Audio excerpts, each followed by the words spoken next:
वालेकुम सर, कैसे हैं आप? वालेकुम अस्सलाम, मैं ठीक हूँ। ओके सर, आपको कैसे फील हो रहा है यहाँ पर इवेंट पर आकर? बहुत अच्छा फील हो रहा है और वहाँ भाई की बहुत अच्छी काविश है कि इन्होंने ये डिजिटल मीडिया के हवाले से कॉन्फ्रेंस रखी है और this is the need of the hour because after the COVID many brands are shifting to digital media और डिजिटल मार्केटिंग शुरू की है, तो it is the need of the hour. तो मैं बहुत अप्रिशिएट करूँगा कि बहुत अच्छा स्टेप है ये। सर, आपका PNY ट्रेनिंग के साथ कैसा एक्सपीरियंस रहा है?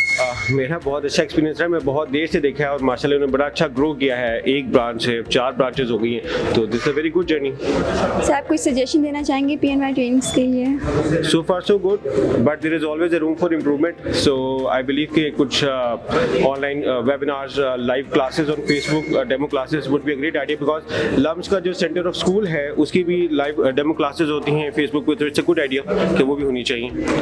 Thank you so much sir.